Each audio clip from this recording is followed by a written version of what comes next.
दोस्तों, Rama mathematics classes में आपका स्वागत है। आज देखेंगे इस वीडियो में बिहार पुलिस 2025-26 के लिए अति महत्वपूर्ण प्रश्न। बस आप इसे ध्यानपूर्वक देखिएगा और समझिएगा, और जो भी आपको महत्वपूर्ण पॉइंट लगे आप उसे अपने कॉपी पर नोट कर लीजिएगा और साथ ही साथ इसे याद ही रखिएगा, ताकि अगर ये प्रश्न एग्जाम में आए तो छूटने की संभावना बहुत ही कम बने।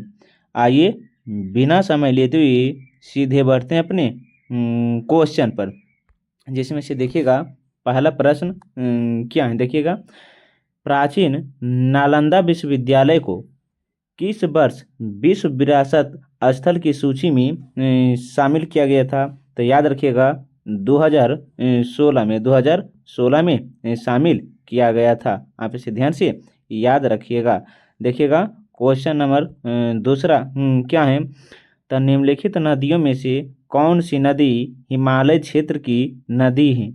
निम्नलिखित में से कौन सी नदी हिमालय क्षेत्र की नदी नहीं पूछा है? क्या तो नहीं पूछा है, तो याद रखिएगा सक्रिय जो है नहीं है, ऑप्शन नंबर बी होगा। यह जो वीडियो है अर्थात ये जो सभी हम जो प्रश्न करवा रहे हैं बिहार के ऑल एग्जाम के लिए अति महत्वपूर्ण साबित हो सकता है। बस आप इसे ध्यानपूर्वक देखते रहिएगा, और जो भी आपको महत्वपूर्ण पॉइंट लगे आप उसे अपने कॉपी पर नोट कर लीजिएगा, ताकि रिवीजन करते समय आपको इस पॉइंट पर एक नज़र पड़ सके।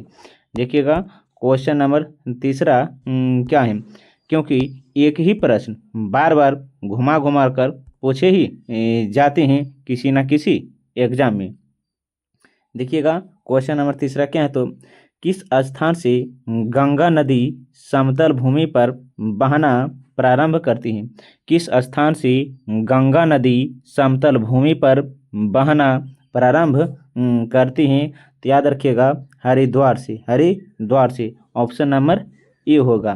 क्वेश्चन नंबर चौथा देखिएगा क्या है। तो दिए गए विकल्प में किस जिले में किस जिले में पुराने जलोढ़ मिट्टी की सर्वाधिक बहुलता पाई जाती है? तो याद रखिएगा गया में। कहाँ? तो गया जिले में, जो सर्वाधिक गर्म एवं ठंडा जिला के नाम से भी जाना जाता है।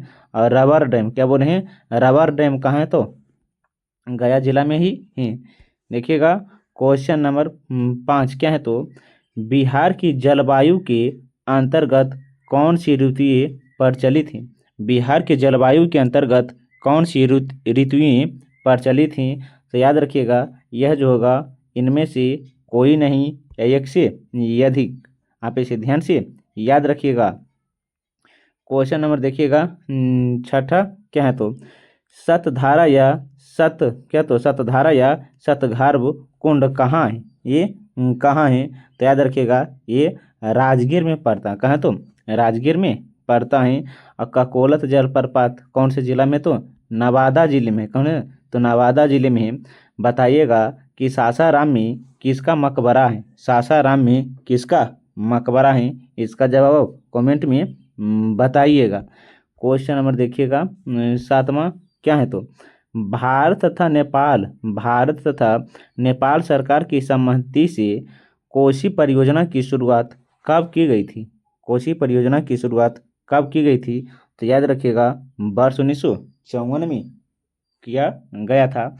भारत और नेपाल के दोनों सरकार से सहमति के अनुसार। कब? तो 1954 में। 1954 में ही पंचशील समझौता हुआ था। आप इसे ध्यान से याद रखिएगा। 1949 में नाटो की स्थापना हुआ था। 1949 में नाटो की स्थापना हुआ था। अरे कि 1950 में जो था 15 मार्च 1950 को योजना आयोग की स्थापना हुआ था। योजना आयोग का स्थापना हुआ था। और 26 जनवरी, क्या बोले हैं, 26 जनवरी 1950 को भारतीय संविधान सभा लागू हुआ था। देखिएगा क्वेश्चन नंबर कितना होगा। तो क्वेश्चन नंबर 8 क्या है। तो देखिएगा भीम बांध वन्यजीव अभ्यारण्य कहाँ स्थित है? भीम बांध वन्यजीव अभ्यारण्य कहाँ स्थित है? तो यह जो होगा क्वेश्चन नंबर 8 का मुंगेर में है। कहाँ है? तो मुंगेर में है। भीम बांध वन्य जीव अभ्यारण्य कहाँ है? तो मुंगेर में है। यहाँ पे इसे ध्यान से याद रखिएगा। और क्षेत्रफल की दृष्टि से बिहार के सबसे बड़ा जिला कौन है? तो पश्चिम चंपारण है। पश्चिम चंपारण ही है। नागानकटी अभ्यारण्य कहाँ पड़ता है? तो जमुई जिला में पड़ता है। जमुई जिला में पड़ता है। देखिएगा क्वेश्चन नंबर 9 क्या है? तो देखिएगा बिहार का सर्वाधिक वन क्षेत्र वाला किस जिला है? बिहार का सर्वाधिक वन क्षेत्र वाला कौन सा जिला है? तो याद रखिएगा कैमूर जिला है जो सर्वाधिक वन क्षेत्र वाला जिला है। क्वेश्चन नंबर देखिएगा 10वां क्या है? तो अबरख का सर्वाधिक उत्पादन कहाँ होता है? बिहार में अबरख का उत्पादन सर्वाधिक कहाँ होता है? तो गया जिला में होता है। कहाँ? तो गया जिला में होता है। क्वेश्चन नंबर देखिएगा कि 11वां क्वेश्चन क्या है? देखिएगा 2011 जनगणना के अनुसार भारत तथा बिहार का जनसंख्या घनत्व कितना है? 2011 जनगणना के अनुसार भारत तथा बिहार का जनसंख्या घनत्व कितना है? तो याद रखिएगा 382 ये है भारत का है और 1106 बिहार का है। ऑप्शन नंबर बी होगा। क्वेश्चन नंबर देखिएगा 12 क्या है? तो 2011 जनगणना के अनुसार न्यूनतम लिंगानुपात वाला जिला कौन है? 2011 जनगणना के अनुसार न्यूनतम लिंगानुपात वाला जिला कौन है? तो याद रखिएगा 12 जो होगा ऑप्शन नंबर सी मुंगेर है। कौन है? तो मुंगेर है। क्वेश्चन नंबर देखिएगा 13। क्वेश्चन नंबर 13 क्या है? तो देखिएगा बिहार स्थित बरौनी तेल शोधक कारखाना किस देश के सहयोग से स्थापित किया गया है? बिहार स्थित बरौनी तेल शोधक कारखाना किस देश के सहयोग के साथ स्थापित किया गया है? अर्थात ये क्वेश्चन कह रहा है कि बिहार में जो है तेल शोधक कारखाना कहाँ पड़ता है? तो बरौनी में। यह किसके सहयोग से बनाया गया है? तो याद रखिएगा रूस के सहयोग से। ऑप्शन नंबर सी होगा। देखिएगा क्वेश्चन नंबर 14वां क्या है? तो बिहार में विद्युत इंजन कारखाना कहाँ स्थित है? बिहार में विद्युत इंजन कारखाना कहाँ स्थित है? तो याद रखिएगा मधेपुरा में। कहाँ? तो मधेपुरा में। ऑप्शन नंबर डी होगा। क्वेश्चन नंबर देखिएगा 15 क्या है? तो मढ़ौरा स्थित डीजल रेल कारखाना द्वारा निर्मित शक्तिशाली डीजल इंजन क्या? तो गजराज देखिएगा क्या? तो गजराज कितनी हॉर्स पावर का है? गजराज कितने हॉर्स पावर का है? तो याद रखिएगा यह जो है 6000 HP का है। 6000 HP का है। ऑप्शन नंबर ए होगा। क्वेश्चन नंबर देखिएगा 16 क्या है? तो बिहार राजपथ परिवहन निगम की स्थापना कब हुआ? बिहार राजपथ परिवहन निगम की स्थापना कब हुआ? तो याद रखिएगा 1959 में हुआ था। 1959 में। ऑप्शन नंबर डी होगा। क्वेश्चन नंबर देखिएगा 17 क्या? तो बिहार सरकार द्वारा प्रतिवर्ष स्थापना दिवस कब मनाया जाता है? बिहार सरकार द्वारा प्रतिवर्ष स्थापना दिवस कब मनाया जाता है? तो 22 मार्च को मनाया जाता है। 22 मार्च को। ऑप्शन नंबर बी होगा। क्वेश्चन नंबर देखिएगा 18 क्या है? तो बिहार विधानसभा में अनुसूचित जनजाति के लिए आरक्षित सीटों की संख्या कितनी है? बिहार विधानसभा में अनुसूचित जाति के लिए आरक्षित सीटों की संख्या कितनी है? तो याद रखिएगा 2 है। कितना है? तो 2 है। क्वेश्चन नंबर देखिएगा 19 क्या है? तो भारतीय संविधान के किस अनुच्छेद के अंतर्गत विधानसभा के सदस्य बनने हेतु 25 वर्ष की न्यूनतम आयु सीमा त्याग दी गई? तो याद रखिएगा अनुच्छेद 173। अनुच्छेद 173। ऑप्शन नंबर डी होगा। यह जो क्वेश्चन है बहुत ही इम्पोर्टेंट है। देखिएगा दोबारा हम पढ़ते हैं। भारतीय संविधान के किस अनुच्छेद के अंतर्गत विधानसभा के सदस्य बनने हेतु 25 वर्ष न्यूनतम आयु सीमा तय की गई थी? तो याद रखिएगा अनुच्छेद 173 के अनुसार यह तय की गई थी। क्वेश्चन नंबर देखिएगा क्या? तो क्वेश्चन नंबर 20 क्या है तो राज्यपाल के विधायी शक्ति में शामिल होती हैं। राज्यपाल के विधायी शक्ति में शामिल कौन होते हैं? तो याद रखिएगा 20 का जो होगा, अब 20 का ऑप्शन नंबर ई होगा। उपयुक्त में से कोई नहीं या एक से अधिक। क्वेश्चन नंबर देखिएगा 21। बिहार की पहली महिला मुख्यमंत्री कौन थी? बिहार की पहली महिला मुख्यमंत्री कौन थी? तो राबड़ी देवी थे। कौन सी? तो राबड़ी देवी थी। ऑप्शन नंबर बी होगा। क्वेश्चन नंबर देखिएगा 22 क्या है तो राज्य स्थित सचिवालय का मुख्य कार्य है। राज्य स्थित सचिवालय का मुख्य कार्य है। तो याद रखिएगा क्वेश्चन नंबर 22 का जो होगा ऑप्शन नंबर ई है। उपयुक्त में से कोई नहीं या एक से अधिक। क्वेश्चन नंबर 23 देखिएगा पंचायतों में अनुसूचित जाति तथा अनुसूचित जनजाति के लिए आरक्षण की व्यवस्था की गई है। यह किस अनुच्छेद में वर्णित है? तो अनुच्छेद 243 का डी है या 4 आप कह सकते हैं। क्वेश्चन नंबर देखिएगा 24 क्या है तो राज्य लोक सेवा आयोग के सदस्यों को निम्न में से कौन हटा सकता है? राज्य लोक सेवा आयोग के सदस्यों को कौन हटा सकता है? तो याद रखिएगा क्वेश्चन नंबर 24 का जो होगा ऑप्शन नंबर ए है। राष्ट्रपति हटा सकते हैं। कौन? तो राष्ट्रपति। क्वेश्चन नंबर 25 देखिएगा क्या है तो किस वर्ष उर्दू को बिहार का दूसरा राजभाषा घोषित किया गया था? किस वर्ष उर्दू को बिहार का दूसरा राजभाषा घोषित किया गया था? तो वर्ष 1984 में। वर्ष 1984 में इंदिरा गांधी मृत्यु के समय। ये नहीं बोलें कि इंदिरा गांधी की मृत्यु कब हुआ था? 1984 में। 1984 में ही बिहार का दूसरा भाषा घोषित किया गया था। आप इसे ध्यान से याद रखिएगा। क्वेश्चन नंबर देखिएगा 26। क्वेश्चन नंबर 26 क्या है? तो बिहार में नमक सत्याग्रह की शुरुआत कहाँ हुआ था? बिहार में नमक सत्याग्रह की शुरुआत कहाँ हुआ था? तो बताइएगा। क्वेश्चन नंबर 26 का जो होगा ऑप्शन नंबर ई है। ऑप्शन नंबर ई। तो देखिएगा बिहार में नमक सत्याग्रह की शुरुआत कहाँ हुआ था? तो ऑप्शन नंबर ई। उपयुक्त में से कोई नहीं या एक से अधिक हो सकता है। देखिएगा क्वेश्चन नंबर कितना होगा? तो क्वेश्चन नंबर 27 क्या है? तो क्वेश्चन नंबर 27 देखिएगा किस क्षेत्र से राहुल सकृत्या ने 1920 में असहयोग आंदोलन में सक्रिय रहा? तो याद रखिएगा ऑप्शन नंबर ए छपरा से। कहाँ से? तो छपरा से। तब पूछेंगे किस क्षेत्र से राहुल सकृत्यायन ने 1920 में असहयोग आंदोलन में सक्रिय भूमिका निभाई? तो छपरा से। क्वेश्चन नंबर 28 क्या है? तो देखिएगा बिहार में किस जिले के लोग ने चौकीदारी कर देना बंद कर दिया था? चौकीदारी कर देना बंद कर दिया था। तो याद रखिएगा इसका जो आंसर होगा ऑप्शन नंबर ई। इनमें से कोई नहीं या एक से अधिक। आप इसे ध्यान से याद रखिएगा। क्वेश्चन नंबर कितना है? तो देखिएगा क्वेश्चन नंबर जो होगा 29 क्या है? तो बिहार में द्वैध शासन प्रारंभ होने के बाद बिहार के गवर्नर कौन थे?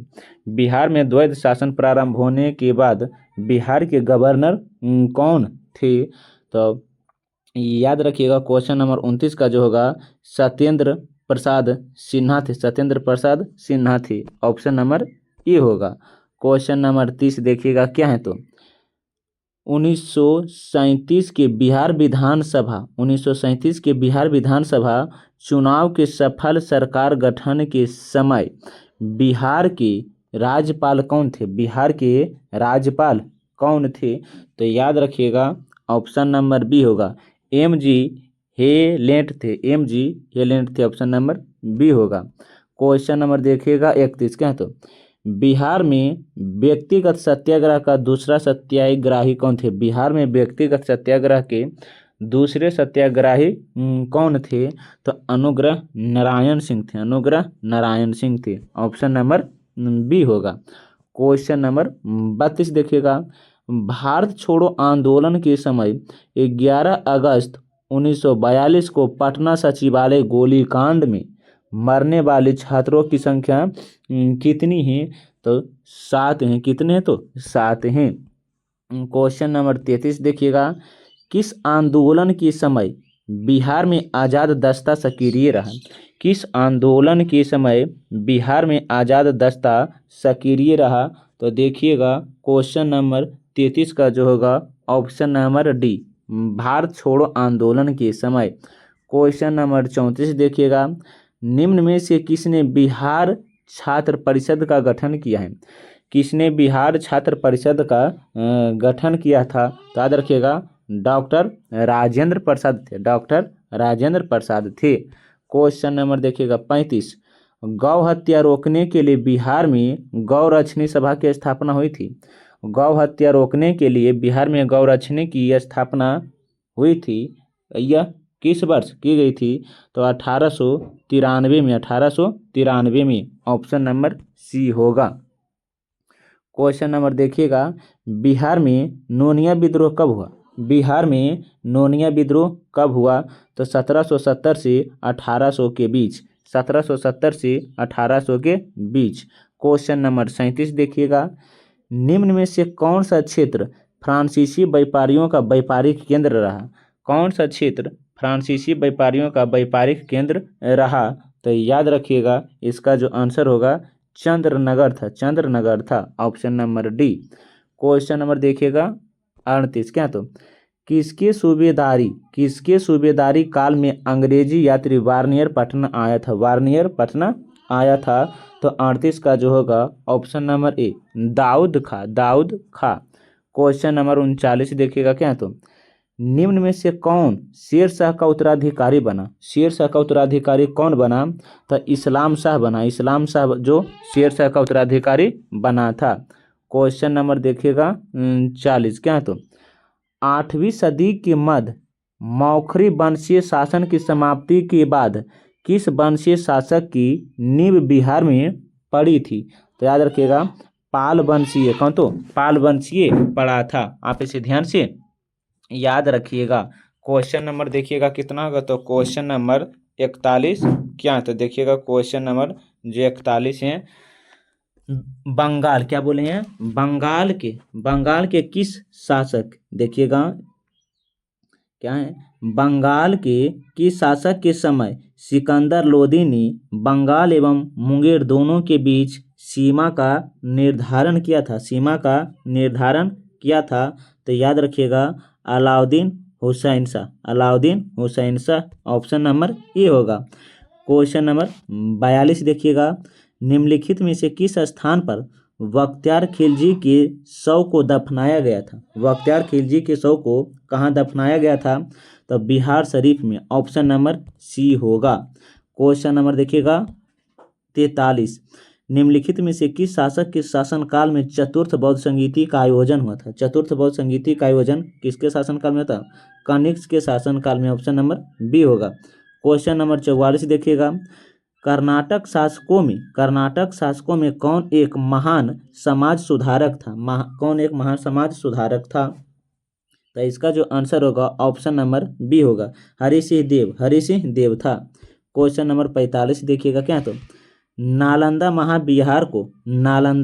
महाबिहार को आर्थिक रूप, क्या बोले हैं, आर्थिक अनुदान देने वाला शासक कौन था? आर्थिक अनुदान देने वाला शासक कौन था? तो याद रखिएगा उपयुक्त में से कोई नहीं है, एक से अधिक। क्वेश्चन नंबर 46, क्या? तो मगध के परवर्ती गुप्त शासक का संस्थापक कौन है? मगध के परवर्ती गुप्त वंश का संस्थापक कौन है? तो याद रखिएगा क्वेश्चन नंबर 46 का जो होगा कृष्णगुप्त हैं। कृष्णगुप्त हैं मगध के परवर्ती गुप्त वंश का संस्थापक। क्वेश्चन नंबर 47 देखिएगा, नालंदा विश्वविद्यालय के संस्थापक कौन है? नालंदा विश्वविद्यालय का संस्थापक कौन है? तो कुमारगुप्त हैं। कौन है? तो कुमारगुप्त हैं। क्वेश्चन नंबर देखिएगा 48, क्या है? तो मगध पर शासन करने वाले राजवंशों का सही क्रम बताएं। मगध पर शासन करने वाले राजवंशों का सही क्रम बताइए। तो याद रखिएगा पहला हर्यक था, दूसरा शिशुनाग था, तीसरा नंद था और चौथा मौर्य था। Option number B. Question number देखिएगा 49, क्या? तो बिहार में मध्य पाषाण काल के अवशेष निम्न में से किस क्षेत्र से प्राप्त हुए हैं, किस क्षेत्र से प्राप्त हुए हैं? तो याद रखिएगा मुंगेर से। कहाँ से? तो मुंगेर से। क्वेश्चन नंबर देखिएगा 50, जो इस वीडियो का लास्ट प्रश्न है। अंग एवं मगध महाजनपद का उल्लेख, अंग एवं अंग एवं मगध महाजनपद का उल्लेख किस वेद में मिलता है? तो याद रखिएगा अर्थार्थ वेद में सबसे पहले अंग और मगध महाजनपद का उल्लेख मिलता है। आप इसे ध्यान से याद रखिएगा। देखिए आप देखे होंगे 1 से 50 तक हम इस वीडियो में प्रश्न करवाए हैं।